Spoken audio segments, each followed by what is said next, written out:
जी friends, आप देख रहे यूट्यूब चैनल वॉइस ऑफ कैनी और मैं सफदर खान कैनी। अच्छा फ्रेंड्स, दो बड़े इंपॉर्टेंट सवाल मेरे सामने आ रहे थे कि एक ये था कि फार्मा इंडस्ट्री के अंदर जो सैलरी है वो इसका स्ट्रक्चर क्या होता है और किस तरह सैलरी बढ़ती है फार्मा इंडस्ट्री के अंदर, क्या सेट पैटर्न होता है। और दूसरा इंपॉर्टेंट सवाल ये था, इसी से कनेक्टेड था, वो ये था कि फार्मा के अंदर मैं क्यूसी की लर्निंग कैसे करूँ, मैं all instrument all applications SOPs को कैसे सीखूं, किस स्ट्रेटेजी को मैं अप्लाई करूं कि मैं as soon as possible QC की एक्सपर्टीज में सीख लूं।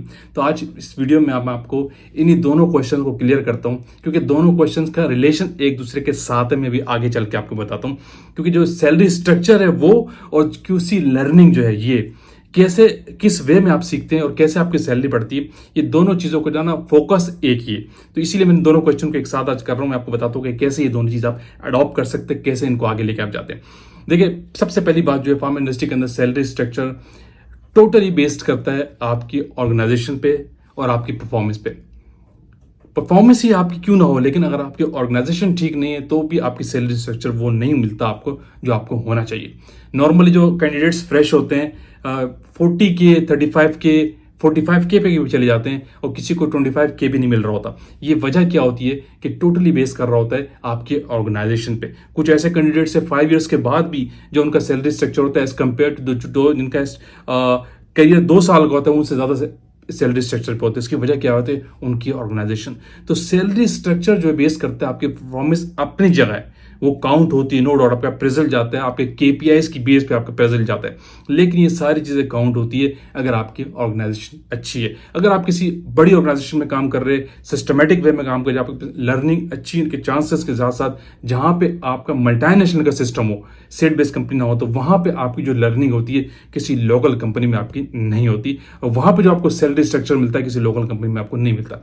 इसीलिए रिकमेंडेशन ये होती है, मैं आप लोगों को ये कहता हूं, अगर आप चाहते हैं कि मेरी अच्छी सैलरी स्ट्रक्चर हो तो आपको डेफिनेटली किसी मल्टीनेशनल को ज्वाइन करना है, जहां पे आपकी ग्रोथ होती है, जहां पे आपकी जो आप वर्क करते हैं उसका आपको पे ऑफ मिलता है। तो ये कहना है कि मेरा सैलरी स्ट्रक्चर कितना हो जाएगा और कितना बढ़ेगा, ये दोनों चीजें बेस कर रही होती है आपकी परफॉर्मेंस के बाद। जो दूसरा फैक्टर है वो आपकी कंपनी ऑर्गेनाइजेशन है। मैं फिर कहूंगा, अगर आपकी परफॉर्मेंस 100% भी है लेकिन आपकी कंपनी अच्छी नहीं है तो आपको वो रिवॉर्ड नहीं मिलेगा जो मिलना चाहिए था, जो आप परफॉर्म कर रहे हैं। ठीक है, सैलरी स्ट्रक्चर बढ़ाना है, अच्छी सैलरी मिलनी है, अच्छा इंक्रीमेंट मिलना है, तो आपको किसी मल्टीनेशनल को ज्वाइन करना है।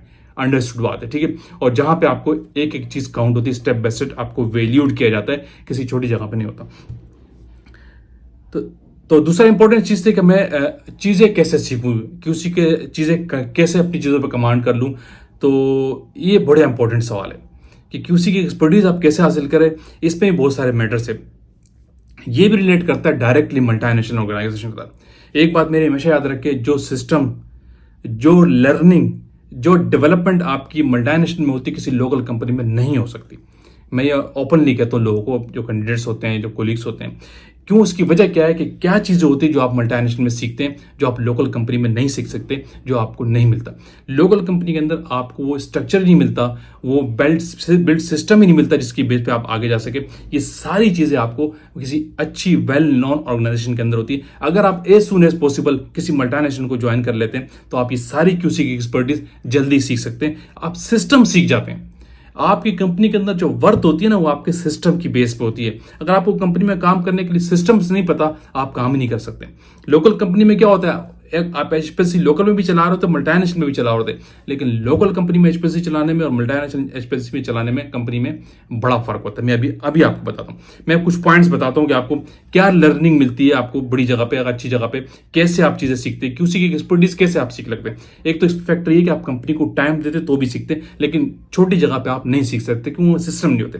कंपनी की चीजें लर्निंग करनी तो आपको सिस्टम पहले सीखने होते हैं। जब आप सिस्टम सीख जाते हैं तो आपकी लर्निंग बहुत स्ट्रांग हो जाती है। मिसाल के तौर पर छोटी कंपनी के अंदर आपको वेंडर अप्रूवल का कॉन्सेप्ट ही नहीं मिल रहा होता, लोग अनअप्रूव सोर्स को भी यूज कर रहे होते हैं मैन्युफैक्चरिंग के अंदर। जबकि आपकी जब आंखें खुलती है, आप किसी बड़ी कंपनी में काम कर रहे होते हैं, मल्टीनेशनल में काम कर रहे होते हैं, तो वहां पे एक बाकायदा सिस्टम बिल्ट होता है कि वेंडर अप्रूव होने के बाद कमर्शियल बेच में जाता है। अनअप्रूव सोर्स तो इम्पॉसिबल है कि आप यूज कर रहे हैं, बल्कि छोटी जगहों में आपको कंसेप्ट ही नहीं मिल रहा होता, आपको पता ही नहीं होता बहुत से लोगों को। एक और चीज, लोगों को वर्किंग स्टैंडर्ड की एसओपी का नहीं पता होता। समझ रहे, जो वर्किंग स्टैंडर्ड है एचपीएससी में या यूवी में जो आप यूज कर रहे थे, किसी अच्छी ऑर्गेनाइजेशन में नहीं है, लर्निंग की बात कर रहा हूँ, जब आप बड़ी जगह में जाते हैं तो ये सारी चीजें सीखते हैं कि आपको पता होता है कि वर्किंग स्टैंडर्ड कैसे होता है, उसकी एसओपी क्या होती है। छोटी जगहों में क्या होता है कि वो कोई अप्रूव सोर्स को ले लेते हैं और उसी को एज स्टैंडर्ड बना के काम करना शुरू कर देते हैं, उसको स्टैंडर्डाइजेशन का प्रोसेस का भी उनको नहीं पता होता। तो बड़ी जगह पे आप काम करते हैं तो वहां पे लर्निंग में आपको पता चलता है कि वर्किंग स्टैंडर्ड को तो बाकायदा यूएसपी स्टैंडर्ड के अगेंस्ट स्टैंडर्डाइजेशन की जाती है, फिर उसको यूज किया जाता है, फिर वहां पे सीखते हैं आप कि वो that is the good way कि इस तरह काम होता है कि स्टैंडर्ड को, वर्किंग स्टैंडर्ड को स्टैंडर्डाइज करने के बाद यूज किया जाता है। विदाउट स्टैंडर्डाइजेशन आप यूज नहीं कर सकते। लोग क्या करते हैं, अप्रूव सोर्स ली और यूज कर लिया, ये अच्छी प्रैक्टिस नहीं है। एक और चीज, आप मल्टीनेशनल में जो एचपीएलसी चलाते हैं, आप एज पर सिस्टम चलाते हैं, एज पर बेस्ट प्रैक्टिसेस चलाते हैं। उसकी वजह क्या है कि लोकल कंपनी के अंदर लोग क्या कर रहे होते हैं कि आरएसडी जो निकालते हैं स्टैंडर्ड की, मैनुअली एक्सेल की शीट पे निकाल लेते हैं। एक अच्छी प्रैक्टिस नहीं है। ऑडिट ट्रेल और सब चीजें मैटर करती हैं। एक बेस्ट वे में जीएलपी जीएमपी की रिक्वायरमेंट है कि आपकी जो आरएसडी की रिपोर्ट है, सिस्टम सुटेबिलिटी की रिपोर्ट है, वो सिस्टम के थ्रू निकलनी चाहिए। ये आप किसी बड़ी जगह जब आप काम कर रहे हो तो आपको पता लगता है कि काम तो इस तरीके से होता है, एचपीएलसी को किस तरह स्टैंडर्ड से चलाया जाता है। छोटी जगहों में लोग 5 स्टैंडर्ड लगा रहे हैं, कहीं पे 3 स्टैंडर्ड लगा रहे हैं। एसओपी मेंटेन नहीं होता कि स्टैंडर्ड 5 लगाने हैं 3, अगर 5 लगाने तो 3 से भी कैलकुलेट कर लेते हैं। और बड़ी जगह में मल्टीनेशनल में इम्पॉसिबल, अगर आपके डॉक्यूमेंट के अंदर लिखा है कि 5 रेप्लिकेट आपने लगाने हैं तो आप 4 से कभी भी कैलकुलेशन नहीं करेंगे। ठीक है, तो छोटी जगहों में क्या होता है कि लिखा डॉक्यूमेंट में है ही नहीं, कुछ है ही नहीं, कभी 3 लगा रहे कभी 5 लगा रहे, तो ऑडिट में हमेशा वो लोग फंस रहे होते हैं। तो इस सिस्टम, एचपीएलसी का सिस्टम भी उनको नहीं पता कि किस तरीके से काम किया जाता है, वर्किंग स्टैंडर्ड का क्राइटेरिया क्या होता है। ठीक है, एक और चीज स्टैंडर्ड के हालत में एक और बता दूं कि आप ये सिस्टम भी सीखते हैं कि वेइंग का क्या क्राइटेरिया होता है। वेल नॉन ऑर्गेनाइजेशन में मैं एक और बात बता दूं, एक मेरे कैंडिडेट का सवाल आता है कि मैं 5 बार मल्टीनेशनल के इंटरव्यू में फेल हो चुका हूं, क्या करूं। तो डेफिनेटली आपके पास सिस्टम को अवेयरनेस नहीं है। जब आप किसी मल्टीनेशनल में इंटरव्यू देते हैं तो आपसे सिस्टम पूछते हैं कि क्या क्राइटेरिया एचपीएलसी को चलाने का बेस्ट वे में। ऐसा नहीं है कि आप हैकी बैकी करके एचपीएलसी को चला रहे होंगे। ठीक है, तो बड़ी जगहों में अगर अच्छी ऑर्गेनाइजेशन पे है तो, क्योंकि मैंने इसलिए दोनों सवालों को समरअप किया कि दोनों सवालों के पीछे ऑर्गेनाइजेशन थी, अच्छी सैलरी का स्ट्रक्चर और लर्निंग, इन दोनों के पीछे ऑर्गेनाइजेशन का बहुत बड़ा मैटर है। तो इसीलिए मैंने दोनों सवालों को आज इस वीडियो में समराइज किया।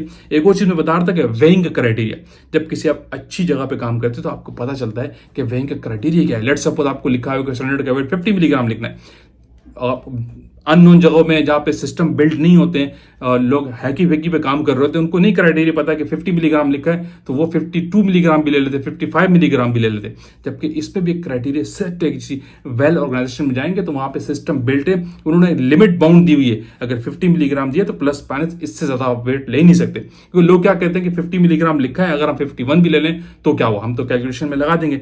नो डाउट आप कैलकुलेशन में लगा देंगे, लेकिन आपकी पीक के रिस्पॉन्स में, कॉस्मेटिक टच में बहुत इफेक्ट आ जाएगा आपका। जो होता है ना एचपीएलसी का कॉस्मेटिक टच, वो भी देखा जाता है मल्टीनेशनल ऑर्गेनाइजेशन में और अच्छी ऑर्गेनाइजेशन में, तो उस पर बहुत बड़ा इफेक्ट आएगा। अगर लिखा है 50 मिलीग्राम में, कभी आप 60 मिलीग्राम ले रहे हैं, किसी क्रोमेटोग्राम में इसी बेच के स्टैंडर्ड की पीक इतनी हाइट जा रही होगी और किसी और क्रोमेटोग्राम में इसी बेच की पीक कम आ रही होगी, क्योंकि आप वेट में इतना वेरिएशन कर रहे होते हैं। एक खास लिमिट डिफाइन होती है जगहों में कि वेट अगर आप लेना है तो इस लिमिट से आउट नहीं लेना। तो ये सारे सिस्टम जो है ऐसे बेताशा सिस्टम है काम करने के, एसओपी के, वेंडर अप्रूवल के, एसओपी के बिल्ड करने का क्राइटेरिया, एनएचएस कैसे बनाती है, सारी चीजें जो है ना आप कंप्लायंस जिसे हम भी कहते हैं, वो सब आप किसी अच्छी ऑर्गेनाइजेशन में सीखते हैं। और अच्छी ऑर्गेनाइजेशन में आपका सैलरी स्ट्रक्चर अच्छा बिल्ड होता है। सवाल यही थे दो कि सैलरी स्ट्रक्चर क्या होता है फार्मा इंडस्ट्री के अंदर, कैसे इसको हम इंक्रीमेंट में लेके आते हैं, अच्छा इंक्रीमेंट कैसे लगता है, और लर्निंग हम किसी की ऑल लर्निंग करना चाहें तो कैसे सीखें। तो इसी दोनों सवालों के पीछे कंपनी बहुत मैटर करती है, याद रखिएगा। अगर आप किसी वेल नोन कंपनी में हैं तो ये दोनों चीजें आपकी अच्छी होंगी, सैलरी स्ट्रक्चर भी आपका अच्छा होगा और आपकी लर्निंग भी अच्छी होगी, आप सिस्टम आप सीखते हैं। तो इसीलिए मैंने आज इसको सबका समर अप किया, कवर अप किया इस 2 सवालों के पीछे, क्योंकि एक ही चीज मैटर कर रही थी, तो मैंने इसलिए किया। फैक्टर और भी बेताशा है, कोई भी आपकी क्यूरीज हो आप ओपनली मुझे कमेंट करें, मैं फर्दर वहां पे आपको क्लियर कर दूंगा। वीडियो का एंड करते बहुत लंबी हो जाएंगे। आई होप कि वीडियो आपने लाइक की होगी तो शेयर कीजिए, कमेंट्स कीजिए। अगेन कहूंगा जो लोग चैनल पे न्यू है वो लाजमी सब्सक्राइब कीजिए ताकि ऐसी टेक्निकल वीडियोस आप तक पहुंचती रहे। Thank you for watching. Allah हाफिज़।